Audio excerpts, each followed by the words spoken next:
Alam mga kakabsat, katatapos lang natin i-topic si Marcoleta. Ngayon topic naman ni Top 1. Senator Marcoleta, todo paliwanag. Ay, naka-live siya. Kalaunan. Sige, puntahan natin to. Senate. Naka-live siya. Senate of the Philippines. Punta natin si Marcoleta. Mukhang nagpapaliwanag. Nung kami magkaroon nga ng... Wait lang. O, ito to. Pakinggan natin, Mabsat. Marcoleta, live. Ito na. Oops, ano? Oops, here we go. Yan. Unang-una, maraming salamat sa pagpapaunlak ninyo at magandang umaga sa ating lahat. Kung mapapansin ninyo, ako nang nag-initiate ng press con na ito kasi alam ko yung marami sa inyo ay sa mga nakakaraang mga araw ay hindi nila ako ma-interview kasi hindi naman ako talaga nagpapa-interview. Ngunit naisip ko na parang yung narrative hindi masyadong nagiging maganda. Gusto ko linawin ng marami. Ang tanong, sasagutin niya kaya dito yung sinabi ni Montulfo? Yung siniwalat ni Montulfo? Kasi di ba parang nililink siya?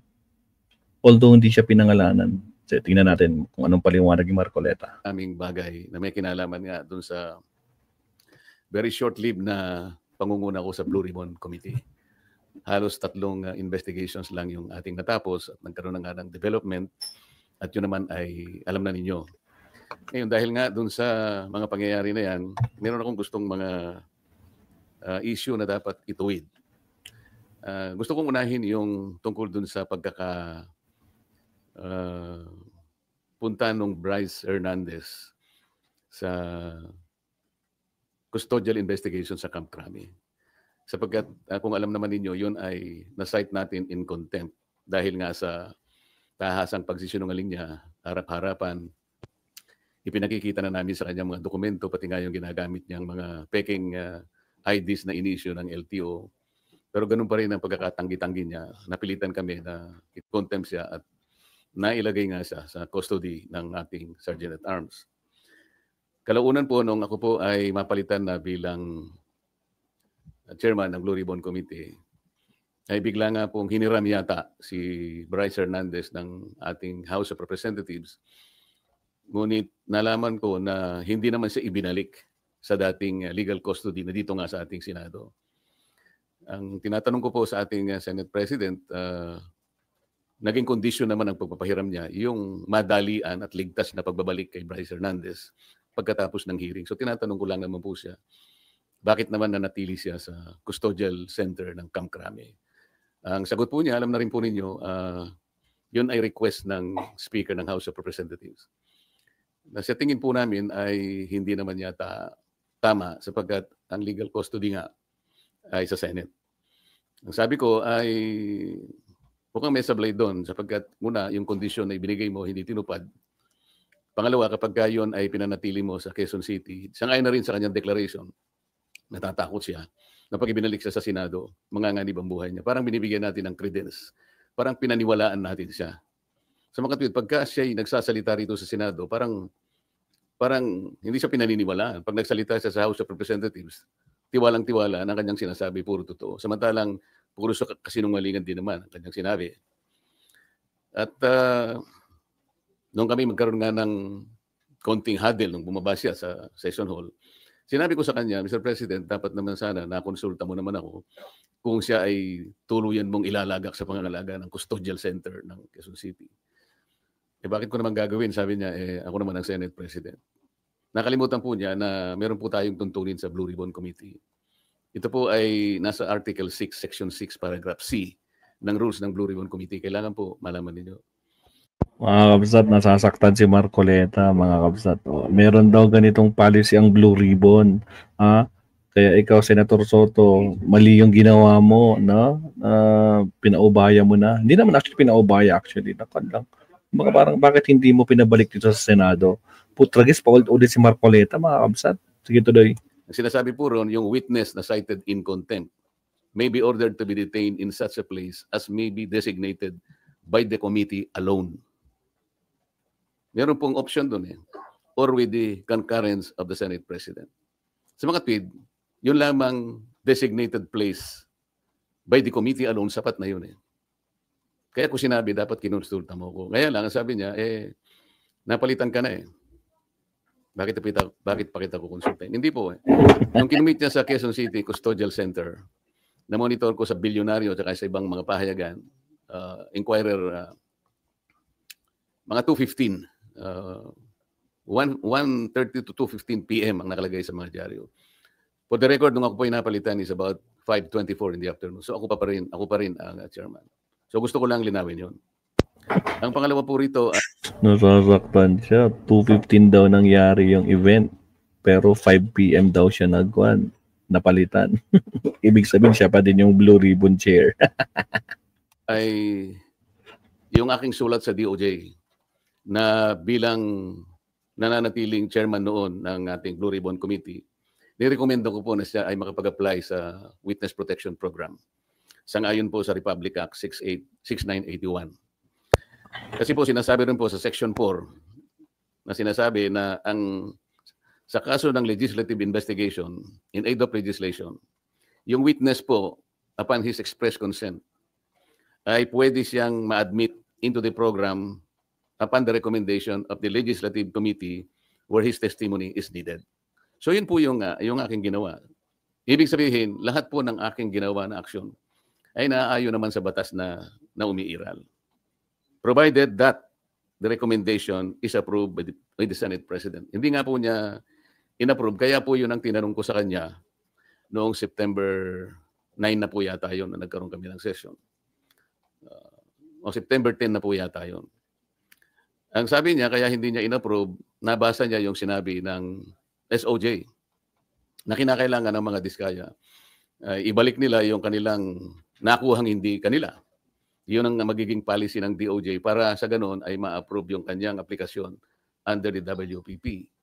Nagtaka nga po ako kung bakit ganoon ang sinabi ng ating SOJ sapagkat linggo, isang araw bago pasimulan natin yung pangatlong investigation, nagkausap po kami. Pati yung kanyang deputy undersecretary, ang pangalan ay Jojo Cadiz. Nakausap ko yun ng mga ilang araw, siguro Biyernes hanggang Sabado.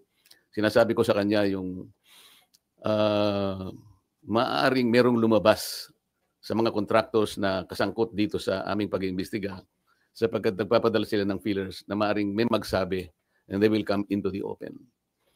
So I was looking at the possibility of granting them provisional immunity. Ang sabi naman nung Yusek Cadiz, mabuti po kanya i-refer ko rin sa ating SOJ. Sabi ko, tama-tama yan. Hanggang sa araw nga ng linggo, nagkausap kami personal. At tahasan niyang sinabi sa akin, pwede yan, sabi niya sa akin. Alam niyo naman si Secretary Boying Rimulya, matalikong kaibigan niya, matagal kami nagsama sa House of Representatives. So pinanghawakan ko yung kanyang sinabi sa akin. Alam mo naman kanya, ang Senado ay kabatakan natin yan, lalong-lalo na sinusulong natin yung Whistleblowers Act. Sige, kanya, panindigan natin yan. So matibay po yung aking paniwala. Malakas ang aking loob, kaya sumulat nga ako at inirekomenda ko nga na siya mapa sa ilalim. Itong mag-asawang diskaya sa witness. Ang tanong, bakit atat na atat ka na gawin silang state witness? Di ba? Sabi nga to, tulad ng sinabi ni Soto, mga kabsat, no? Kailangan isoli muna ng mga diskaya ang mga nakulimbat nilang mga nakontrata nila diyang mga illegal. Nako po, Marcoleta, puto gito. Sige, tuloy. Hindi, pakinggan lang muna natin si Marcoleta, mga kabsat. Pakinggan muna natin. Protection Program. So ako'y nalulungkot kung bakit ginawa yon. Nagpahayag na gano'n ang ating Secretary of the Department of Justice. At yun naman ang ginawang basihan ng ating Senate President na hindi nga niya pwedeng pirmahan yung aking sulat. Alam po ninyo, sa tamang pagkakataon, I'm going to confront the Secretary of Justice kung bakit niya sinabi yun. Sapagkat malinaw naman po sa batas. Kung titingnan po ninyo yung Section 3, isama na po ninyo yung Section 10 ng Republic Act 6981. Maliwanag po doon kung ano-ano ang mga requirements na kakailanganin para mapasa ilalim ng Witness Protection Program ang isang witness na nag-apply. Hindi po kasama doon yung restitution na kanyang binabanggit na magbabalik ka pa ng kung ano-ano sa gobyerno. Unang-una po, nasa pag-iimbestiga pa lang po tayo eh. O sige, ganito nga mga kabsat. Press 1 nga sa mga nag-a-agree sa sinasabi ni Marcoleta. Pinagpipilitan pa din niya hanggang ngayon mga kabsat. Pinagpipilitan pa din niya na bigyan sila ng witness protection itong mga diskaya. Press 1 sa mga naniniwala kay Marcoleta. Press 2 sa mga hindi. O mga kabsat, sino nga natin yung survey natin? Press 1 sa mga naniniwala kay Marcoleta na kailangan bigyan ng witness protection program itong mga diskaya na kitang-kita naman kung ano mga pinagagawa nila. Di ba? O presto sa mga ayaw maniwala dito sa mga pinagsasabi niyo. Kitanlap, ba't puro to? Magawan naman kayo. O, andyan, no? Si Sylvia, si Tony, o si Tamura. O, grabe si Tamura. Daming to. Joel C. Serapors, Angelina Lario. O, yan, nakikita niyo, di ba? O, lumalabas sa chatbox. O, sa puro to. Walang ayaw maniwala kay Marcoleta. Magwan naman kayo, supportahan nyo. Baka sakali. O, sige, tuloy natin to. Kanino kukunin at paano i-determine yung halaga na ibabalik ng mga diskaya kung sakasakali? Wala po sa tuntunin ng batas. So meaning gawin silang witness itong mga diskaya kasi hindi naman nakalagay sa batas na isolid nila yung mga ninakaw o kaya yung mga nakulimbat nila sa mga ghost project o sa mga palpak na project nila. So hindi na ibabalik. So okay lang pala. Putragis, ganyan ang utak, no? Ganyan ang takbo ng utak ng isang I doubt. Kaya ang daming ko, no? Sabi ko sa inyo, ang hirap maging isang DDS. Ibang klase ang takbo ng utak, maabsat. O sige, tuloy. Ang ilan po sa mga requirements kung bakit ka mag-qualify sa witness protection. Yun pong offense na kung saan kakailanganin ng testimony is a grave felony. Ito po kasi ay naharap nila dito kung sakasakali ay plunder. So grave po yun eh. Yung testimony po ay substantially corroborated in its material points. Sinasabi ng mga diskaya, meron po kami dokumento eh. Dapat sana tuntunin nila. Meron po kami mga ledger. Hindi naman nila inahanap kung nasaan ang mga ledgers. Dapat yun ang tanongin nila sa mga diskaya.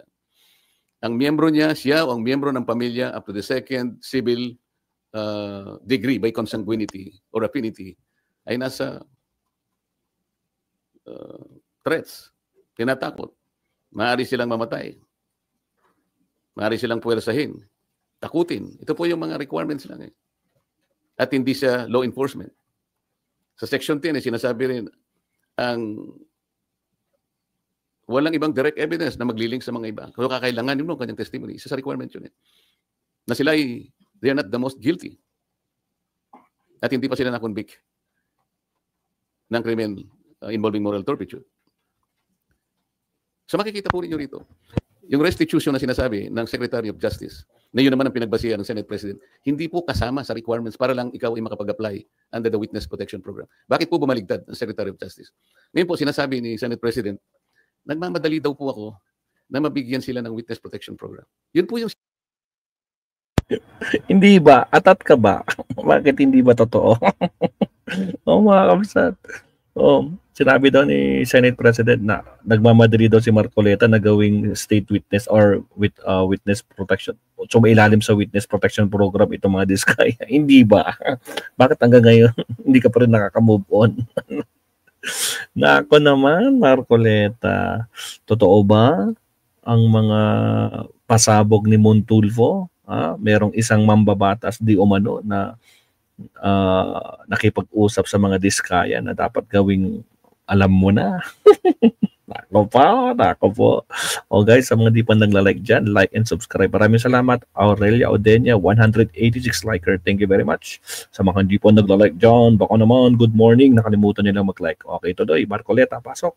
Sinasabi ng batas eh. Pag hiningi nila with their consent, sapagkat nanganganib ang buhay niya, hindi ka magmamadali. Ilalagay ko po ba sa kamay ko ang kaligtasan ng mag-asawa niyo? Sila po ay nagkusa, gumawa ng salaysay. At kung malalagay ang kanilang buhay sa alanganin, sa peligro, sa kamatayan, hindi ko hihintayin na dumating. Oo nga, nagkusa nga sila. Ang tanong, bakit kaya 2022 lang yung laman hanggang 20 onwards? Bakit wala yung 2016 na tulad ng sinasabi ng iba? Nako po, bakit 2022 ng laman? Bakit kaya iniiwas na madamay ang mga Duterte dito o yung mga previous na mga opisyal nung 2016 hanggang 2022. Nakapaw! Sige, tuloy. Yun. Gagawin ko yung katungkulan ko sa ilalim ng batas. Kung sinasabi nila nagmamadali ako, maaaring nagmamadali ako sapagkat yun ang kailangan para sila'y mailigtas. Yun daw ang kailangan, Mabsat. Nagmamadali daw para sila'y mailigtas. O, coming from Him alone, no? Narinig natin. Coming from Him, para sila ay mailigtas. O, saan? So, baliwala na yung mga, yung mga naisiwalat na mga, palpak na flood control project nila. Ganun ba yon, Marcoleta? Naspak. Sir, kaya nyo ba siya ini-apply Yan. Question and answer na. Okay, ito. Tingnan natin kung anong isasagot niya. sa protection program? Sa tingin nyo ba, nagsasabi ng totoo yung mag-asawang Diskaya? Kasi may mga observation na parang selective, ang kanya lang pinangalanan ay yung sa Tama, selective. Agree. samantalang year 2016 pa, as early as 2016, nag-delete. As early as 2016 pa talaga na mayagpag, umamin siya kay Bato, di ba? Pero hindi nila sinama sa kanilang ang tawag nito, sinalaysay. Talagang 2022 pataas lang. Umamin siya kay Bato. Kailan ba kayo namayagpag din sa DPWH? 2016 po. Pagkabagid na 2016, biglang pumatak si Soto. 2016 ba? Kanos biglang pinara naman ni Marcoleta. Puto, bakit? Bakit kailangan pigilan? Ako po, sige sagot. PWH projects na sila, pero parang wala siyang pinangalanan doon sa Yung tanong mo kung pinaniwalaan ko, sinabi. Kaya that's beside the point. It's not for me to render judgment doon sa kanyang sworn statement. Yun ang kanyang sworn statement. At sinabi niya roon na nanganganib po yung buhay ko namin. Ang tanong, yun ang sworn statement niya. Ang problema, bakit limited? Bakit selective? Bakit 2022 lang? Asan yung inamin niya kay Bato na 2016? Saan yung 2016? Marcoleta, explain. Dahil sa lumabas po kami na ganito. At bukod doon, bago siya gumawa ng isang sworn statement, minabuti ko para masiguro ko na talagang voluntaryo ang kanyang gagawin. Sabi ko sa emissary niya, pasulatin mo sa akin kahit na handwritten note na talagang voluntaryo niyang gagawin at kung bakit niya gagawin yon. Nasatisfy ako doon sa kanyang sulat. Kaya sabi ko, sige, sabihin niyo sa kanila, gumawa sila ng sworn statement. Hindi para sa akin na i-judge yung sworn statement. Ito will form part of the proceedings na pagdating ng araw, ito ay gagamitin po ng korte. Mahaba pong proseso ito eh. The Senate President already rendered judgment doon sa sworn statement. Dapat hindi po ganun eh. Wala po kaming karapatan husgahan ang sworn statement ng isang taong gustong magpahayag ng kanilang saloobin. May kinalaman sa pag-iimbestiga nito. Pero sir, yung decision nyo na gawin siyang state witness. Hiningi po niya yun. At nasa batas po na kinakailangang ibigay sapagkat nanganganib nga yung buhay niya sang-ayon sa kanilang buhay. Nakikita ko rin po, sa tahanan nila, pinagbababato sila. Ano po ang gagawin ng isang chairman ng Blue Ribbon Committee? Sir, nakonsulta daw po ba yung mga miyembro ng Blue Ribbon o yun ay sariling decision? Nakonsulta ba ang mga miyembro ng Blue Ribbon? Tandaan mo, umaangal si Hontiveros. Hindi niya alam yung plano mo na gawin siyang state, yung plano mo doon yung mga Diskaya. Sagot. Nyo, sir. Paano kung kukonsultahin? Hindi ko nga alam kung maglalabas sila ng sworn statement. Nung ibigay nila sa akin yon, gabi ng linggo, nung makuha ko yung in a sealed envelope. Wala na akong pagkakataon na bigyan ko ng kopya ang aking mga kasama. Yun lang. Inamin mo din, wala ka ng pagkakataon na bigyan sila ng kopya. Yung ka, sablay. O, inamin mo din, Putragis. O, so atat ka nga. O, bakit hindi, binigyan mo na lang sana sila ng mga kopya na ganito, di ba? O, mayroong plano, Diskaya. O, nangyari, kayo-kayo lang. Ikaw lang ang namunod dyan, tapos biglang hindi mo binigyan lahat. O, mga kabsat, umamin din. Putragis. Bistado. O, yan. O, isa pa nga. Rewind. Para malinaw yung sagot niya. So dahil magsisimula ng alas 9, doon ko inihayag yung sworn statement. Hi, sir. Sir, Mean po from TV5. Sir, I Yes, need to ask this. Kasi sinasabi kaya daw po ang bilis ninyong inirekomenda maging state witness, nagkaayusan na. Uy, prangkaan to. Nagkaayusan na ba? May deal na ba? Would you want Sino po to comment? nagsabi nun? Sir, yun yung mga nag-circulating among netizens, sir. nung time na lumabas yung letter na... Sana po merong nagsabi talaga kasi mahirap mag-speculate ng ganun. Nilabas, nagmadali po ako. Ako po, sinasabi ko sa inyo ang katwiran ng dapat magmadali. Yun po yung yun po yung sinasabi ng batas. Binasi ko po sa batas lahat ang aking ginawa. At hiningi po nila at sa aking palagay po ay nanganganib nga sila sapagkat marami silang binanggit na mga pangalan at nakikita ko rin naman kung anong ginagawa ng mga tao sa kanilang sariling tahanan. Hindi po ako pwedeng magbakasakali. Ayokong ilagay sa kamay ko yung kaligtasan nila. Kung hindi ko po ginawa, ako po ang nasisi. Baka iba po ang tanong nyo sa akin ngayong umaga nito.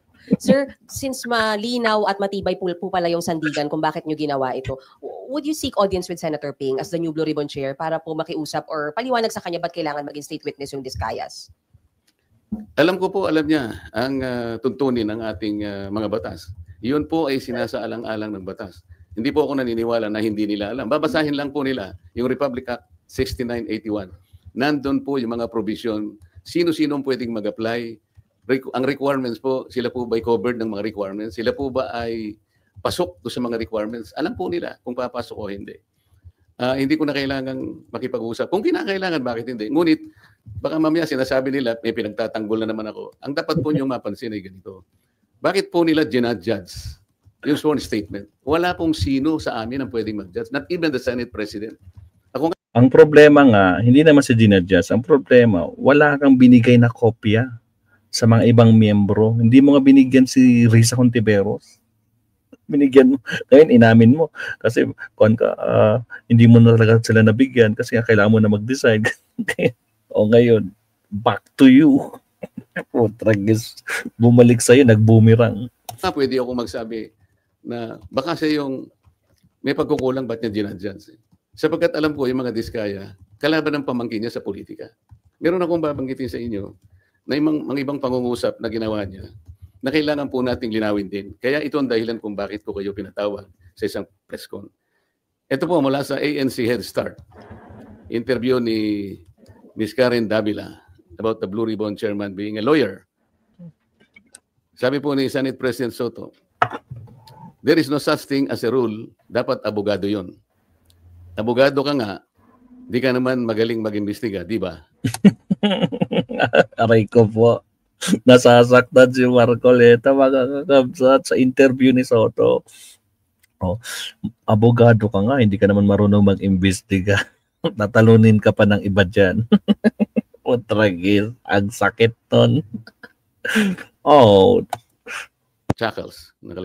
So useless. Unang-una po ako, wala akong in-insinuate na dapat ang chairman ay abogado. Ito lang ang in-insinuate ng isang babaeng hanggang ngayon hindi makamove on kung bakit ako nanalong senador. Alam na po ninyo yun. Pinipilit po ba nila sinabi ko ito? Hindi ko po sinabi ito. Pero sila nga po ang may pasaring rito eh. Abogado ka nga, hindi ka naman magaling mag-imbestiga, di ba? Saan po nila nakuha yun?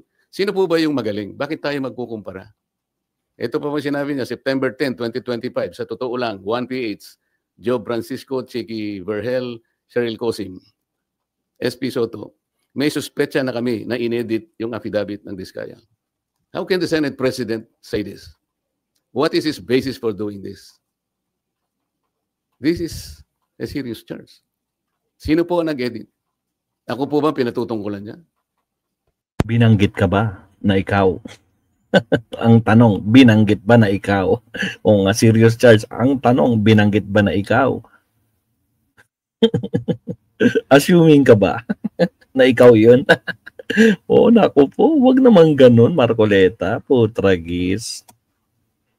Sir, isa na lang from my end. Sir, yung doon lang sa Camp Crame, sabi nyo sablay na binalik doon si Bryce, pero ngayon nasa Pasay City Jail, you're okay with that, sir? Alam mo ako, hindi ako pala away. Ang gusto ko lang kasi, the processes of the Senate and the integrity of the inquiry will not be compromised. Ang legal custody nasa Senate. Ang kondisyon na binigay ng Senate President, ibalik. Nako, in-explain na ni Ping Lacson yan, yung legal custody, di ba? Kung sino yung may legal na custody kay Bryce Hernandez. Bakit ba? Ano pang problema nyo? Tandaan nyo, 2 senador ang binanggit niya. Gusto nyo dyan pa din. Okay na nga eh. Ano pa pang pinuputok ng butsin nyo dyan?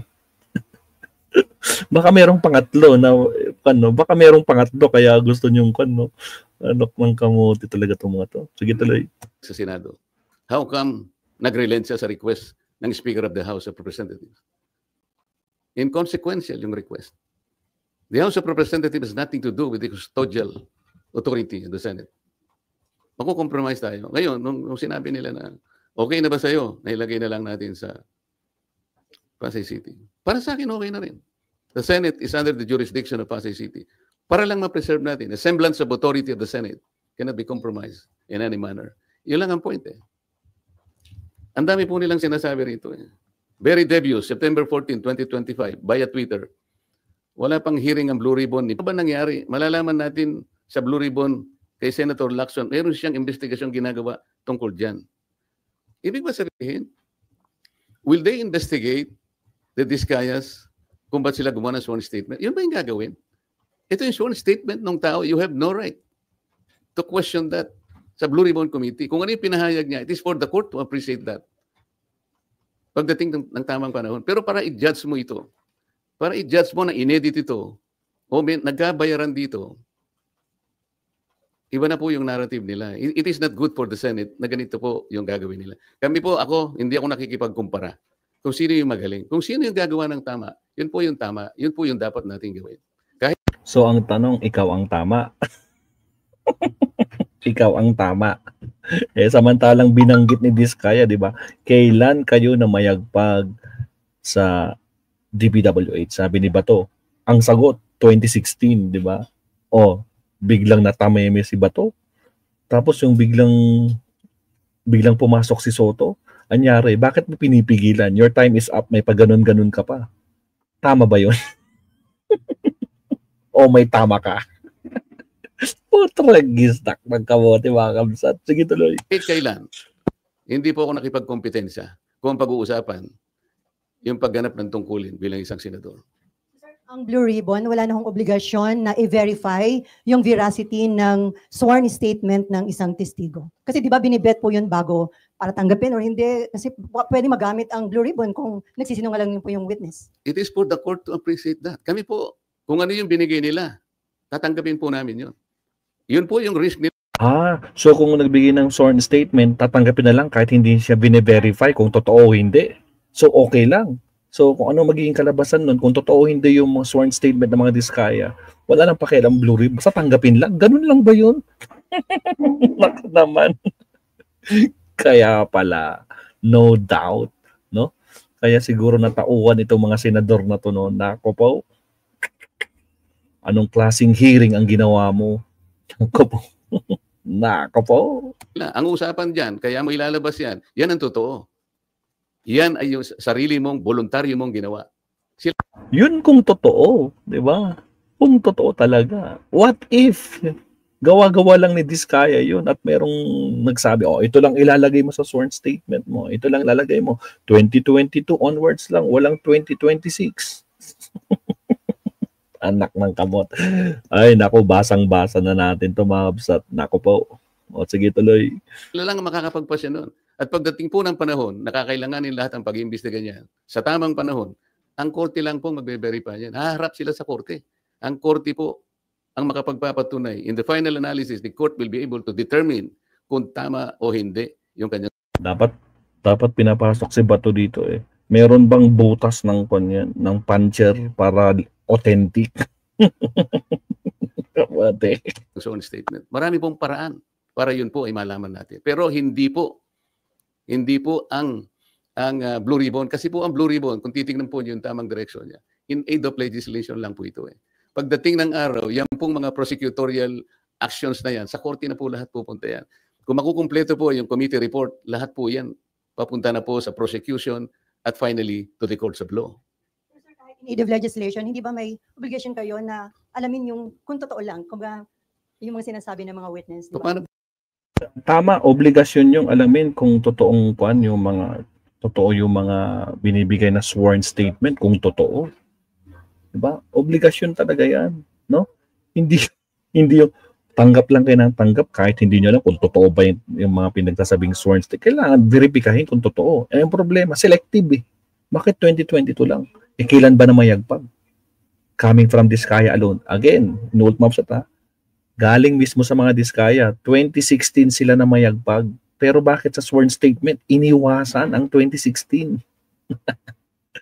Halatado na mga kabsat. Nako pa, Ako po bilang paano ko alamin?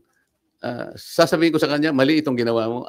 Kami nga ang naging carrier sa kanila para lang tulungan ng Estado, para tulungan ng gobyerno. Kung ano po yung nalalaman ninyo, kasi hindi namin lahat magagawa ito. Kaya nga mayroong Witness Protection Program. Sa akala nyo ba, mayroong magsasabi kung sinong mga senador at sinong mga congressmen ang sangkot dito kung wala kang gagamitin under the Witness Protection Program? Sir, So, sir, paano yung in-aid of legislation? Kung makakuha kayo ng informasyon, naman pala.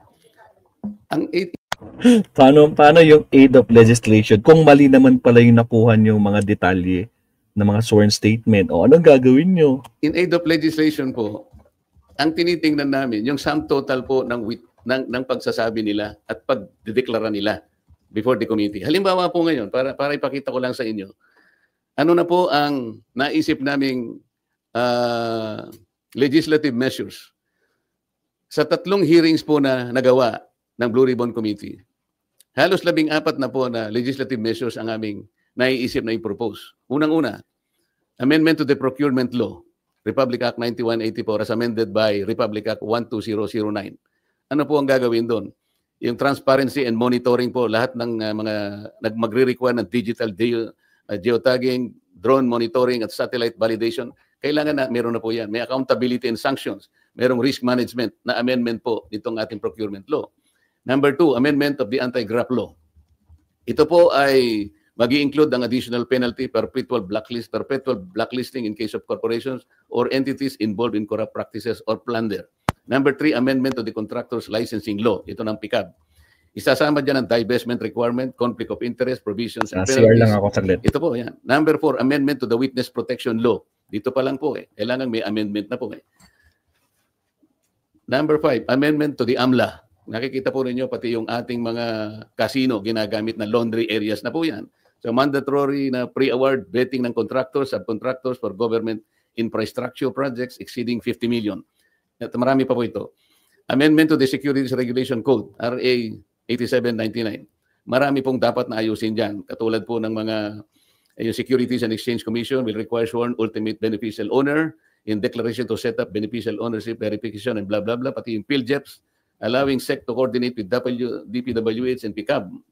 Number 7, ito po yung False Claim Act. Ito po yung writ of quitam na pwedeng gamitin ng isang ordinaryong tao ang kanyang power na siya na mismo ang maghabla. Dahil sa nangyari po na lalong lumaki po yung problema natin sa corruption. Imagine po ninyo, panahon ni Napoles, 10 billion lang ang pinag-uusapan natin. Anong nangyari po? Naging amateur po si Napoles. Ngayon po, 100 billions na po ang kinukulimbat sa ating kabangbayan. Kaya kailangan na po lahat ito. Number 8, Whistleblowers Protection Act. So, suportahan po natin ito. Number 9, Heavy Equipment Registration and Leasing Act. Number 10, kailangan meron po tayo yung Flooding Integrated Master Plan Act. Number 11, i-amend po natin ang Ombudsman Act kasi wala siyang masyadong ngipin. Halimbawa, i-amend natin ang Section 15 to include recovery or consideration made to any government official or employee regardless of the nature of their position, whether appointed or elected. Ito po yung isa pang maganda. Amend Section 21 that despite exception to the disciplinary authority of the Ombudsman, a recommendation for immediate action shall be made by the Ombudsman to the appropriate ethics committee in cases involving members of Congress upon establishment of the sufficiency of the complaint. Kasi sa present law ng Ombudsman, hindi po kasali ang members ng Congress. Number 12, amendments to the Government Auditing Code. Yung COA, wala pong ngipin ng COA Kung titignan nyo, Presidential Decree 1445, ang sinasabi dyan, kailangan preventive ang audit. Paano kayo makakapag-prevent po ng pagnanakaw sa mga ating mga projects at sa lahat ng gawain? Kung post-audit lahat. Na nakulimbat na yung pera. Pagkatapos mag-audit siya, post-audit, sasabihin niya, notice of disallowance. Nakakita na po ba kayo na pagkakataon, kahit anuman, sa lahat ng notice of disallowance na inisyu ng COA, maliban lang so nag-volunteer na magsoli ng paunti-unti, yung malakihan po na notice of disallowance, meron po pong napakulong. Meron silang nasingil. Meron po ako na monitor 100 billion sa SBMA naging final and executory, umabot ng Korte Suprema. Final and executory. Hindi pa po nakolekta ng COA hanggang ngayon. Walang kang ngipin-ngipin. Ito po yung gusto naming gawin lahat. After 3 investigations, pati Civil Service Commission po, kailangan po nating i-amend na yung sinasabi ng 6713, yung Code of Conduct and Ethical Standards of Public Officials. Halimbawa po yung Section 8. Lagyan natin ng provision that the public has the right to know the assets, liabilities, net worth, and financial and business interests of any public official or employee, including those of their spouses or unmarried children under 18. Ito pa po importante dyan. However, public access of these SALN documents remain limited. Sa ngayon, kaya pinopropose natin that the SALN of members of Congress be made available to the public through the official website of the Senate and the House of Representatives. Para sa ganun, makuha nyo na kagad, hindi susulat ka pa. Kung ayaw niya, hindi mo rin makukuha. Very, very limited ang access po ninyo. Pang-14, i-abolish po natin yung River Basin Control Office. Ito po ay parkingan po ng mga pinoplot ng mga opisyales na wala namang ginagawa. Isipin po ninyo, 2006 nagawa itong opisinang ito under the DNR. Siya ang dapat mag-integrate ng ating 18 existing river basins in this country. Wala silang nagawa kahit isa. Puro pangwawaldas lang ng sweldo. Nagsusweldo na walang ginagawa. Ito po yung gusto namin gawin. After 3 hearings, 14 na po ang measures na naisip namin na dapat nating isulong para sa ganun itong mga nangyayaring ito. Kahit papano, ma-address na po nating lahat. Sabi po si Senator Ping na imbes na WPP, why don't we consider legislative immunity daw po muna para pwede pa rin mag-tell all the Discayas and other witnesses pero hindi magagamit to laban sa kanila. Sayang naman yung batas, di ba? Ba't natin ginawa yung batas kung hindi natin? Okay lang yung sinasabi niya, pero ito batas na ito eh. Wala namang kasigurahan yung legislative custody. Samantalang ito batas na umiiral. Ba't hindi natin paganahin?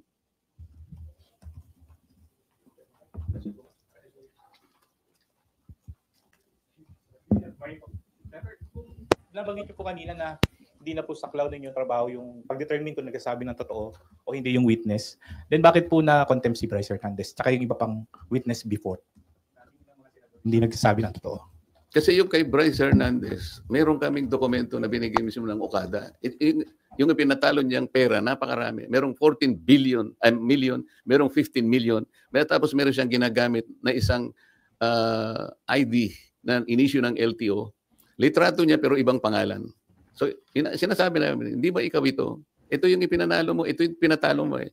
Wala po akong alam dyan. Hindi ko po pera yan.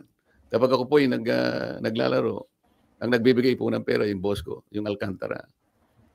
Ito yung pambabastos na sa harap namin. Nandito na yung katwiran eh. Yung kay Discaya, lumabas siyang mag-isa. Hindi ko anticipated kung ano yung nilalaman ng kanyang ano. I have no right to judge. Sabi ko nga sa inyo, pag natapos na lahat ng investigasyon, isa yun, maring iba pa ang lilitaw. Sa korte na po, gagamitin po lahat yun. And the court is the proper place para i-determine po yung veracity or otherwise ng kanyang paglalahad. Sen, so what do you make of the allegation of Bryce Hernandez na may mga senador na tumanggap din po ng kickback from the flood control projects? Ang pagkakaiba kasi, ako ayokong i-judge din yun. Ano? Ang sasabihin ko lang sa inyo, nung lumabas yung mag-asawang Discaya, it was in response doon sa aking ipinload nung second hearing na kayo po, tulungan nyo kami. Baka gusto nyo magsabi na ng totoo, ang may papangako namin sa inyo, merong tayong batas na maaaring mag-cover sa inyo. You take advantage of this. Isipin po ninyo, kako, sapagkat maaaring maharap kayo sa plunder kung sakasakaling dumating ang panahon, ito po yung may latag lahat sa korte. Baka po ako maging maganda para sa inyo. Walang madali. Pare-parehong mahirap to. Ngunit makakapamili kayo, maaaring makaiwas kayo sa criminal prosecution, maaaring ang gawin na lang ng gobyerno ay civil liability na lang. So, in response to that, parang in-explore naming possibility, may lumabas nga. Ito nga yung Discaya. Ang totoo nun, mayroon pa nga gustong magsalita pa, pero ang sabi ko nga sa kanila, mag-unahan kayo. Kasi kung halimbawa, ma-establish na namin na ito ay sapat na, hindi na namin kailangan yung iba, di ba? Kasi isa sa mga requirements ay yung masasubstantiate yung mga in material points, lahat ng mga premises. Kung na-establish na halimbawa sa magitan nito, kalabisan na yung iba pa. Kaya namin pinload yun. Ngayon, yung paglabas ni Diskaya, wala siyang, hindi siya under custody eh. Di ba? So inaakala namin, voluntary talaga. Tsaka sumulat siya sa akin, talaga bang voluntaryo? Inamin niyang voluntaryo sa sarili nila na gumawa ng pagsasalaysay. Samantalang si Bryce Hernandez, under sa custody na siya ng Senate eh. Sa palagay mo, voluntary pa yon? Ako sa akin lang. Gusto kong ibalik sa inyo, voluntary pa ba yung kaya ka nandun ka na eh, gigisain ka na naman ng House of Representatives eh.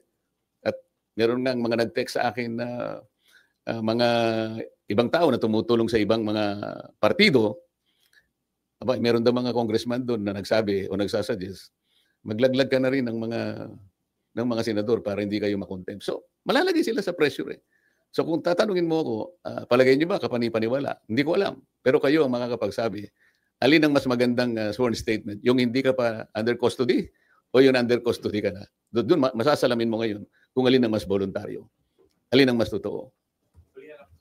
Sir, hindi ba, Senator, mahalaga din yung ma-determine yung credibility ng isang nag-a-apply na witness? For example, itong Diskaya, si Sara Diskaya, puting asawa niya, they have been denying before that they own more than one company.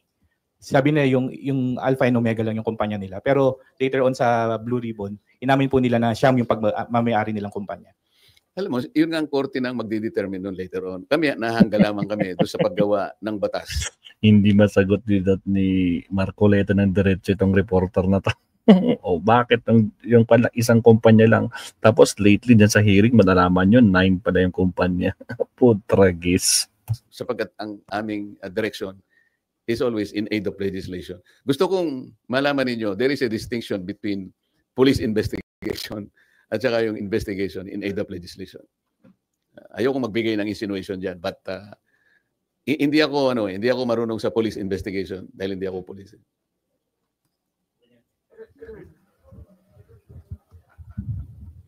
Hi sir, Daniel po from PTV4. Sir, ano po yung any thoughts lang siguro or nilook forward nyo doon sa tinayo po na Independent Commission for Infrastructure? Ateneo, ano yun? Independent Commission po. Yung ICI? Wala naman akong... baka sakaling makatulong naman yun. Bakit hindi?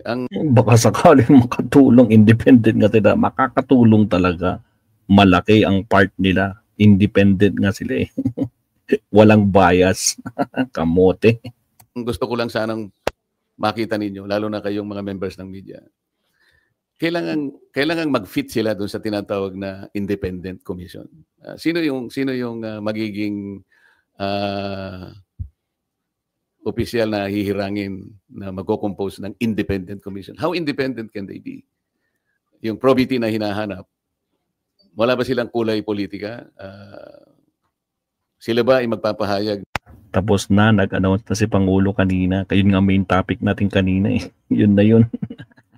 Na kahit kailan hindi sila tatakbo sa opisina ng pampolitika. Para sa ganun, yung gagawin nila ay talagang independent of anything.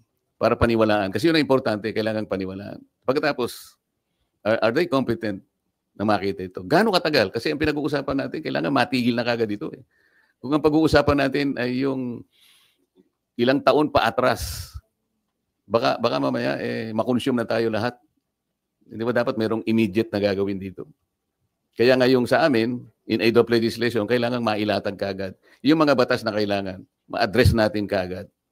Lamang, ang problema kapag ka-legislation, medyo matagal nga rin. Pero pagsikapan po natin, nabilisan, mapast-track natin, given the extent and magnitude of the problem ahead of us. Hi, Sen. In relation to his question po, sabi ni Senate Minority Leader Alan Cayetano po, magkakaroon daw po ng meeting ang minority bloc regarding po dyan sa pag-support po sa Independent Commission. At sabi po ni Senator Alan, susuportahan lang daw po yun kung, yung mga tinalagang miyembro ay malaya sa impluensya ng politika at malalaking negosyo. Kayo po, Sen, would you support the creation po ng Independent Commission for Infrastructure? I will support the creation of that commission. Ang sabi ko nga, yung kailangan siyang maging independent talaga.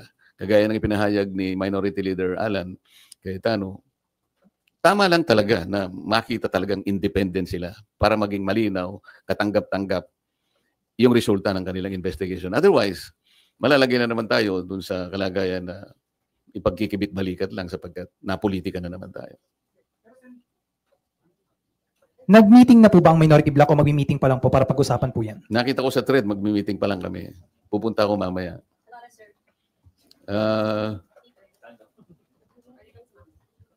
Parang lunch yata eh. Pero quick lunch lang kasi kailangan namin makabalik dahil may session, hindi ba? Sir Mav Gonzalez po, GMA. Sir, maybe get your comment lang po, ibabalik na daw po sa Senate si Bryce. Ano ka? Ibabalik na po sa Senado si Bryce. Oh, hindi maganda. Talaga naman dito siya dapat eh. Sir, what do you think prompted this? What do you think prompted this po? Hindi ko alam. Baka naisip nila na talagang dapat sa Senado talaga. Sir, good morning po. Asher Kadapan Jr. from UNTV. Sir, tanong lang, ano po yung recommendation na dapat na maging direction po ng Blue Ribbon Committee investigating the anomalous flood control project? Nakausap niyo na po ba si Senator Ping about it? Ano yung huling tanong mo? Nakausap niyo na po si Senator Lacson about it? Direction po lang. Kailangan ba kaming mag-usap? Kasi sila nga yung nagsasabi na mali daw ang direction ko. So, baka sila yung tama yung direction. Tingnan na lang natin, di ba? Hindi ko kasi alam kung bakit sinabi ni SP Soto na tingin namin mali yung direction. Marami raw dissatisfied sa mga kasama namin. Sino kaya yung kasama namin dissatisfied? Baka si House Speaker Romualdez lang ang dissatisfied doon sa paraan ng aming pag-imbestiga. Sabi ko nga sa inyo, committee investigation is not police investigation. Hindi yung nag-iimbestiga na pagkatapos meron pang separate investigation. Sa aking palagay ay hindi sana nangyari yon. Merong lugar dito, meron sa Arayat, meron sa Nauhan Mindoro, meron sa ganito. Bakit pa isa-isang ganun? Ano ba yon? Meron ng Blue Ribbon Committee. Ba't kinakailangan magsagawa pa ng individual investigation ng bawat isa sa amin? Meron naman kaming Blue Ribbon. What does that suggest to you? Kasi sa House of Representatives na kung saan nagtagal ako, pagka yung isang subject matter tinitake up na sa committee, wala nang nagpe-privilege speech. At least sa House of Representatives. Sa Senate siguro, baka wala namang rules na gano'n. Pero sa tingin ko, kahit na walang rules dito, pagka tinitake up na sa Blue Ribbon Committee, I think the common decency requires na wala na dapat yun. Kasi parang nagpapaligsahan. Hindi maganda. Sen, last lang na po sa akin. Bukod po sa pagkompronta, sabi niyo kay SOJ Remulla, meron po ba kayong ibang mga plano pang gawin to pursue providing protection sa mga diskaya, or are you still going to pursue it? Yun lang ang alam ko kasi yun ang nasa batas lang eh. Kasi baka kung meron pa akong gagawin, sasabihin nila, kinakatigan siya o inaapoyohan. Ayokong isipin ninyo na meron akong kinakampihan dito. As chairman, kailangan maging neutral ka eh. Alam mo yung problema ko nung nag-hearing ako sa Blue Ribbon? Ang problema ko yung mga kasama ko nga. Kung paano ko mamamanage yung time. Lahat gustong magsalita. Walang focus, di ba? Halimbawa, ang tinutukoy ng isa dito, pagkatapos magsasalita yung isa, doon ang tanong niya. So, yun pala yung nakita ko. Yun pala yung pinakamahirap na challenge para sa akin. Hindi yung pagtatanong mismo o kung paano mo i-manage ang mga kasama mo. Kasi iba't iba yung pinanggagalingan nila. Kaya kung iisipin mo kung kailangan maging focus kayo dahil kukunti yung panahon, medyo hirap ka pagka yun ang issue. Sir, Mary Reyes from One News One PH po. Over the weekend po, meron pong umuugong na may kudeta daw po laban kay SP Soto. May nagsasabi rin po galing daw po sa Duterte Block yung... Yan, may kudeta. Sagutin mo nga yan. Papalitan nyo kagad si Soto. Sige nga. Move na to. Your comments po. Hindi ko naman alam yan. Hindi naman ako chismoso. Pero Sen, wala po bang kuda na nabubuo po ba ngayon o may info po ba kayo? Ako wala. Baka ikaw meron. Bistado, halatado, tinatapon ka agad, binabalik. Nako po. Nalabubuo po ba ngayon o may info po ba kayo? Ako wala, baka ikaw meron. Sabihin mo nga sa akin. Chika na lang po tayo. Thank you, Sen. Nako po, ganyan. Sir, sabi niyo mahirap yung pag-manage nung kayo ay Blue Ribbon Committee. Nakita mo naman di ba? Yes, sir. Meron kang pinupunto dito. Tapos biglang sasabihin siya, ang pinakamahirap dito, biglang may mag-i-intervene. Mr. Chair, may I intervene? Of course, papayagan ako. Yun ang marami. Kaya kung minsan may nagseselos, ikaw kanya, hindi ka naman fair salita na salita. Paano mo gagawin ng intervene dito? Papayagan pagkatapos. Tapos yan naman, nandun pa siya rito. Naku, hirap na hirap ka talaga doon. So sir, nakahinga ba kayo ng maluwag na hindi na kayo yung chair? Or would you have wanted to stay as the chairman of Blue Ribbon po? Yung una mong tanong, nakaluwag-luwag, talagang lumuwag. Nung ako'y pinalitan na, yung paghiga ko sa kama, nakatulog ka daw. So ayaw nyo na rin, sir? Or would you have wanted to stay, sir, as the chair? Siyempre, kung ako yun, mandato yun ang tungkulin natin. Hindi naman tayo umaatras sa tungkulin.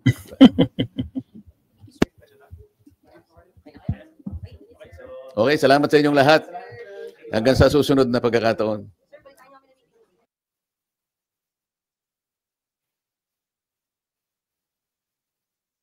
Alright. So yan, narinig natin si Marcoleta, mga kapatid, nag-explain. Marami siyang in-explain ngayon. Ang tanong na lang kung maniniwala kayo sa mga in-explain niya. Meron bang naniniwala? Press 1 sa mga naniniwala sa mga pinagsasabi niya. Press 2 sa mga hindi. Shout out Sir Leonardo Ansag. Sa batas, least guilty dapat kapag pumasok sa witness. Yun na nga. Hindi siya. Sabi nga niya, hindi daw nila obligasyon alamin kung totoo o hindi yung mga sinasabi ng mga diskaya. Yung mga witness daw. Pag mayroon silang sinumpa ang saraysay, hindi daw nila obligasyon. Korte na daw ang bahala. Anak ng kamote. Nako po. So, yan muna mga absat, no? Narinig natin si Marcoleta. So, pag-usapan na lang natin mamayang gabi yung mga ibang dapat pag-usapan. So, nakita natin mga absat yung kanilang mga sagot dito sa mga tinanong. Talagang, nako po, bistado.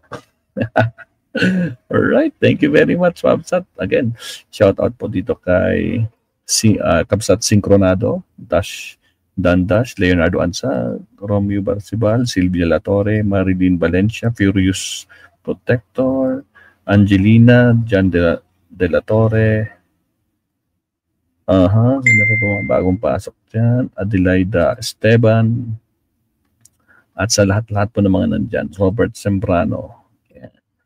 Thank you very much. No, mamsat ako po. Kaya, ayun. Tsaka si Romeo Barcibal, nandiyan ba na? Sinungaling yan, DJ Mel. Aray ko po. Siya, thank you very much. Hanggang sa muli. Maestro Police signing out. Good morning. Bye-bye.